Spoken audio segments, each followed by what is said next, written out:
El circo de la vida en tiempo de libro. Raúl te invita a leer. Hola, ¿qué tal? Bueno, hoy te invito a leer Tokyo Blues de Haruki Murakami, escritor que nació en Kioto en 1949, autor de culto y con grandes ventas de sus libros. Es el escritor japonés de mayor prestigio, tanto en su país como en el exterior. Ha recibido numerosos premios y ha publicado títulos como Crónica del pájaro que da cuerda al mundo, Sputnik mi amor, Al sur de la frontera, al oeste del sol y Kafka en la orilla. Con Tokyo Blues, Murakami mereció el reconocimiento en el mundo entero. El escritor argentino radicado en España, Rodrigo Fresán, dijo de Murakami lo siguiente: advertencia. Murakami, al igual que los Beatles, produce adicción, provoca numerosos efectos secundarios y su modo de narrar tiene algo de hipnótico y opiáceo. Tokyo Blues es una novela que narra la historia de Toru Watanabe, que mientras aterriza en un aeropuerto europeo, escucha una vieja canción de los Beatles que le hace retroceder a su juventud, al turbulento Tokio de los años 60.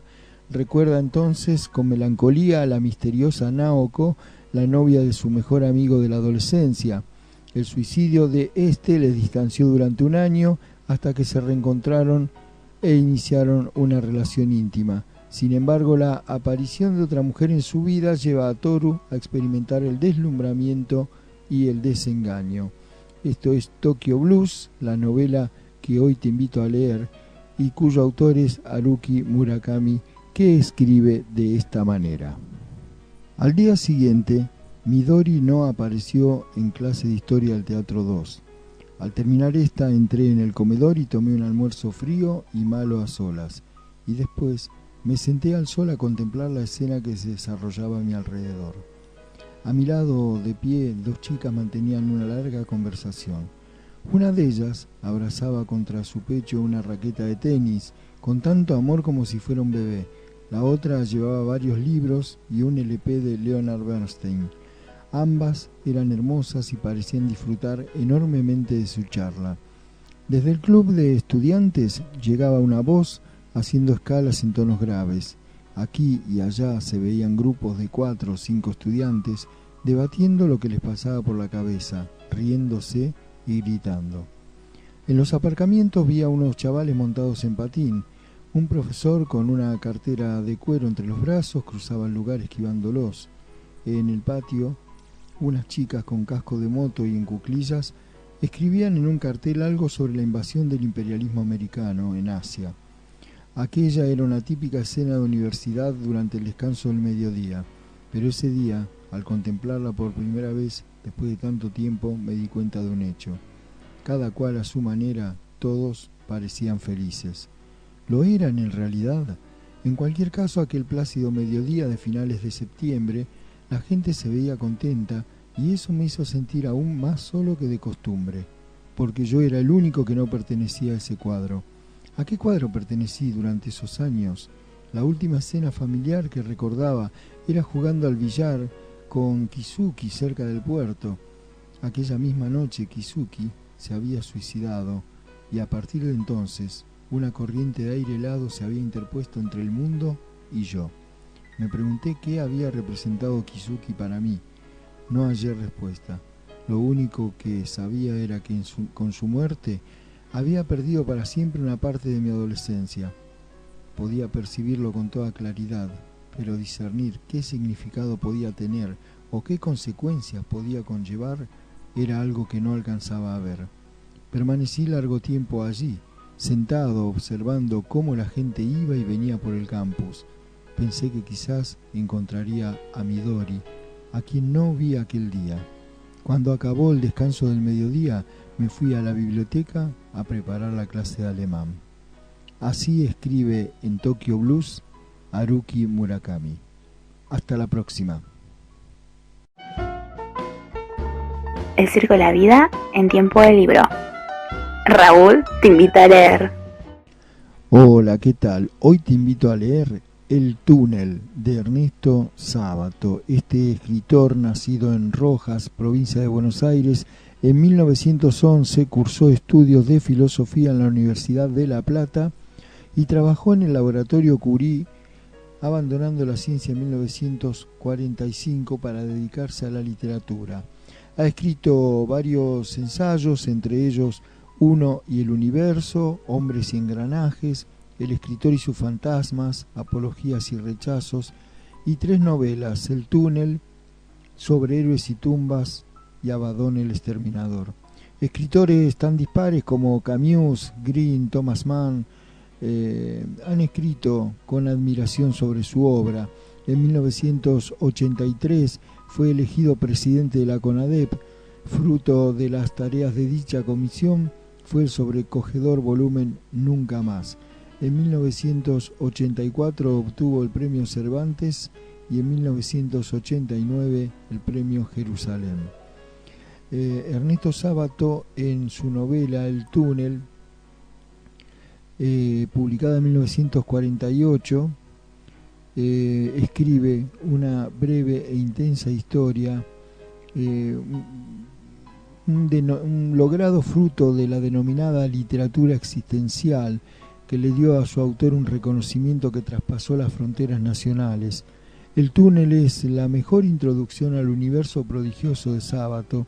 Para quien la conoce, un clásico de las letras del continente, una historia sobre el drama del hombre arrojado en el sinsentido más doloroso, la conciencia de la nada, como describe este autor.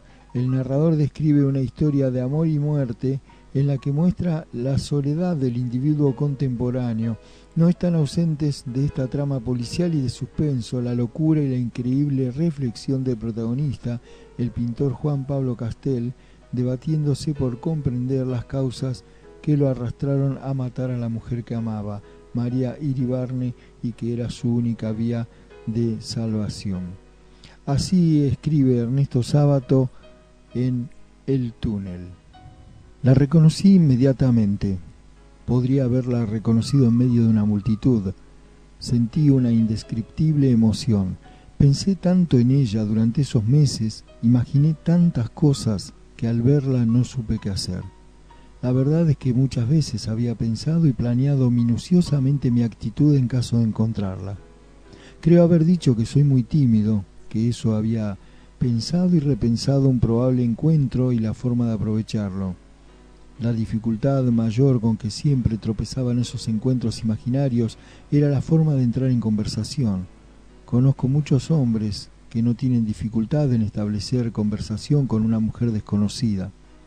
Confieso que en un tiempo les tuve mucha envidia, pues aunque nunca fui mujeriego, o precisamente por no haberlo sido, en 2 o 3 oportunidades lamenté no poder comunicarme con una mujer, en esos pocos casos en que parece imposible resignarse a la idea de que será para siempre ajena a nuestra vida. Desgraciadamente estuve condenado a permanecer ajeno a la vida de cualquier mujer. En esos encuentros imaginarios había analizado diferentes posibilidades. Conozco mi naturaleza y sé que las situaciones imprevistas y repentinas me hacen perder todo sentido, a fuerza de atolondramiento y de timidez. Había preparado, pues, algunas variantes que eran lógicas, o por lo menos posibles. No es lógico que un amigo íntimo le mande a uno un anónimo insultante, pero todos sabemos que es posible. La muchacha, por lo visto, solía ir a salones de pintura. En caso de encontrarla en uno, me pondría a su lado y no resultaría demasiado complicado entrar en conversación a propósito de alguno de los cuadros expuestos. Después de examinar en detalle esta posibilidad, la abandoné. Yo nunca iba a salones de pintura. Puede parecer muy extraña esta actitud de un pintor, pero en realidad tiene explicación y tengo la certeza de que si me decidiese a darla, todo el mundo me daría la razón. Bueno, quizá exagero al decir todo el mundo. No, seguramente exagero. La experiencia me ha demostrado que lo que a mí me parece claro y evidente casi nunca lo es para el resto de mis semejantes.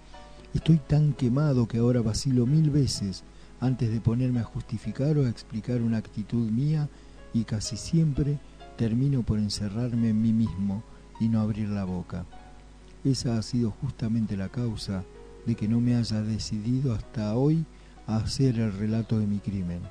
Tampoco sé en este momento si valdrá la pena que explique en detalle este rasgo mío referente a los salones, pero temo que, si no lo explico, crean que es una mera manía, cuando en verdad obedece a razones muy profundas.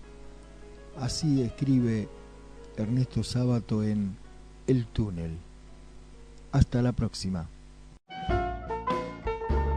El circo de la vida en tiempo de libro. Raúl te invita a leer. Hola, ¿qué tal? Hoy te invito a leer Ginebra de Sylvia Oppenheim. Sylvia Oppenheim es una autora nacida en Santiago de Chile en 1966, vivió su adolescencia en Ginebra, Suiza, y es escritora y periodista cultural argentina. Es coautora de la novela La espina infinitesimal y Cuentos reales. Luego publicó Elecciones primarias, su primera novela. También es autora de los libros de conversaciones y reseñas La ficción y sus hacedores, Lo leíste y Ficciones en democracia. Dictó muchos talleres de lecturas y ha conducido programas de televisión, sobre todo en Canal A, tales como El fantasma, La lengua suelta y Libros que matan. También documentales sobre Manuel Puig, Olga Orozco y Adolfo Bioy Casares en el canal Encuentro, donde hoy se transmite su ciclo Nacidos por escrito. Sylvia Oppenheim ha escrito En Ginebra, una novela del exilio con reminiscencias punk, novela de soledades y lenguas entrelazadas. Ginebra explora las vetas de la memoria de una niña de 13 años que debe huir del país.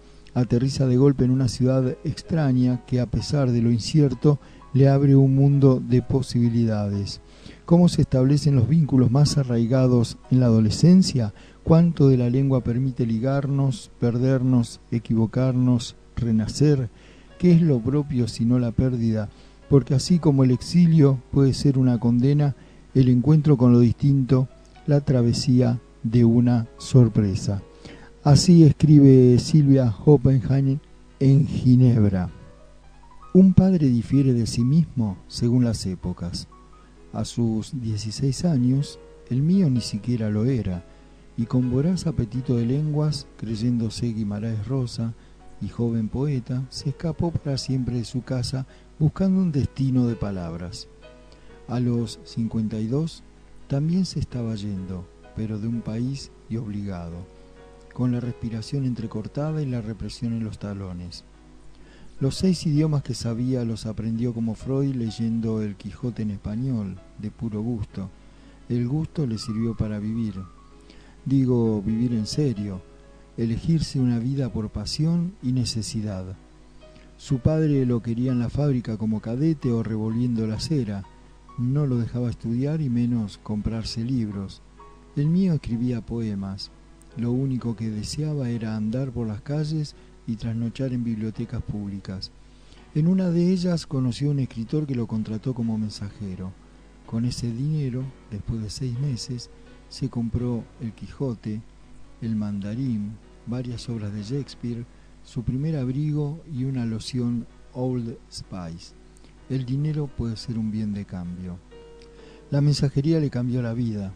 Entregaba las cartas del escritor uruguayo a distintas mujeres. Una vez llevó un sobre a la casa de enfrente. Una linda vecina no se pierde de vista, le había dicho. La mayoría de las cartas estaban dirigidas a una tal Idea. Después supe que tuvieron un amor tan intenso como el de Macbeth y Lady Macbeth. Ella había sido la mejor traductora de Shakespeare. Esto último mi padre me lo contó en el avión, cuando nos estábamos yendo. Siempre que podía, hablaba de la correspondencia del escritor uruguayo, cuando me llevaba al colegio o al cine. Por fin le había puesto un nombre a una de las destinatarias de aquellas cartas que solventaron mi nacimiento. Una mujer llamada Idea. En las alturas me resultó un nombre revolucionario. Así escribe en Ginebra Sylvia Oppenheim. Hasta la próxima. El circo de la vida en tiempo de libro. Raúl te invita a leer.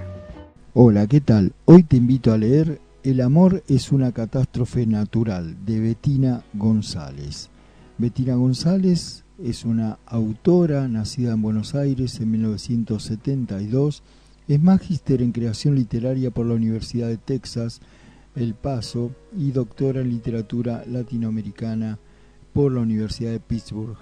Ha publicado Arte Menor, Premio Clarín de Novela 2006, Juegos de Playa, una colección de relatos distinguida por el Fondo Nacional de las Artes, Las Poseídas, que fue Premio Tusquets en el año 2012, y América Alucinada. Enseña literatura y escritura creativa en la Universidad de Buenos Aires, en la Facultad Latinoamericana de Ciencias Sociales y en la Universidad de Nueva York en Buenos Aires. El amor es una catástrofe natural es un libro de cuentos. De un cuento a otro hay guiños, un cristal facetado que entreteje mundos en estado de precario equilibrio, la chica que abandona su empleo en un país en plena crisis, la búsqueda de un niño que fue abandonado en el bosque, el joven que se comunica con los animales, el hombre que acude a un llamado de emergencia en plena madrugada, la mujer que se gana la vida contando cómo fue criada por lobos, son protagonistas de relatos extraños que exploran las infinitas formas del amor, siempre desde los bordes, en territorios ambiguos, acechados por el desvarío y la supervivencia, con un lenguaje propio y una mirada aguda e implacable. Bettina González construye en este libro de cuentos excepcional que roza lo maravilloso para acercarnos mejor a lo real. Entonces, Bettina González, el libro de cuentos El amor es una catástrofe natural. Así escribe Bettina González en uno de sus cuentos. Mi hermano mayor, un médico exitoso que vio esfumarse los ahorros de toda su vida en cuestión de días, había hecho las valijas y con la excusa de volver a las raíces familiares se había ido a las Baleares. Trabajaba para la Cruz Roja y respondía con estoicismo a las preguntas de los lugareños, a los que les importaba un carajo que nuestro abuelo hubiera huido del franquismo. Solo querían saber por qué Félix venía a robarles el trabajo a los médicos españoles. Mi hermano, que podría haber respondido con un discurso que empezara en Fray Bartolomé de las Casas y acabara en Franz Fanon, optaba por César Vallejo. Terminaba de vacunar a un paciente y con la misma emoción con la que nos mostraba cómo usar un juego de química cuando éramos chicos, recitaba entero España aparta de mí este cáliz.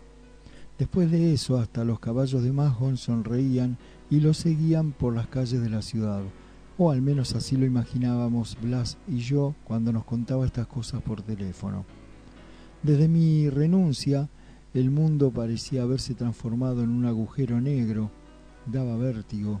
Si mi profesor de inglés robaba comestibles, Blas tenía un arma y Félix, que nunca había leído poesía, recitaba Vallejo en las Baleares. Yo podía hacer lo que quisiera. Dejé la facultad, me dediqué a mirar basura por televisión y a leer cuanto cayera en mis manos. Todavía había mendigos, cartoneros y grupos de indignados que se manifestaban de vez en cuando, pero muchos ya se iban reincorporando al mercado de trabajo. Parecía que la sonrisa telefónica estaba triunfando en todas partes.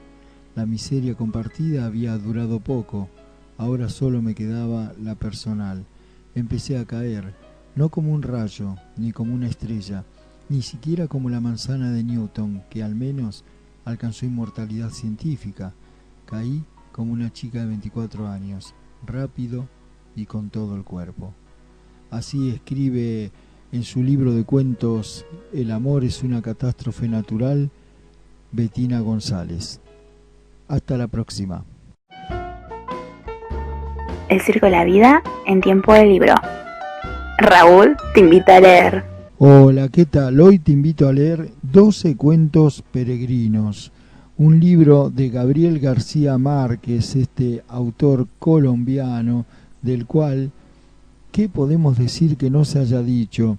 Gabriel García Márquez logró situar la narrativa hispanoamericana en la primera línea de la literatura mundial con la publicación de 100 años de soledad en el año 1967, considerada obra cumbre del llamado realismo mágico. Gabriel García Márquez nació en Aracataca, en Colombia, como todos sabemos, y bueno, y ha generado todo un mundo de magia y poesía, situando en en los primeros lugares de la literatura mundial a la literatura latinoamericana. Gabriel García Márquez recibió el Premio Nobel de Literatura en 1982. Basta recordar títulos como El otoño del patriarca, publicada en 1975, Crónica de una muerte anunciada, 1981, y luego de la premiación del Nobel, El amor en los tiempos del cólera, 1985. Gabriel García Márquez fue uno de los máximos representantes del llamado boom de la literatura hispanoamericana de los años 60 y contribuyó decisivamente a la merecida proyección que finalmente alcanzó la narrativa del continente a través de un fenómeno editorial. Hoy te estoy invitando a leer 12 cuentos peregrinos, que es un compendio de 12 cuentos escritos por Gabriel García Márquez a lo largo de 18 años. La razón del título es debido a que para lograr ser publicados los cuentos sufrieron un vaivén creativo de larga duración, yendo de la mente del creador, que en varias ocasiones desertaba y volvía a comenzar, a las páginas de cuadernos y notas, al cesto de la basura, en repetidas ocasiones y de forma azarosa, hasta que finalmente llegaron a concluirse y publicarse en el año 1992. Estos 12 cuentos se logran unificar por un tema central, historias que van de lo cotidiano a lo extraordinario, como personas de origen latinoamericano en Europa encontrándose con las diferencias en sus costumbres. Entonces, 12 cuentos peregrinos de Gabriel García Márquez. Uno de sus cuentos se titula El rastro de tu sangre en la nieve y es el fragmento que voy a compartir. Así escribe Gabriel García Márquez en 12 cuentos peregrinos.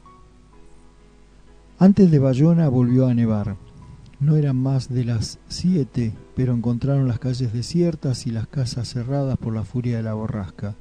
Y al cabo de muchas vueltas, sin encontrar una farmacia, decidieron seguir adelante. Billy Sánchez se alegró con la decisión.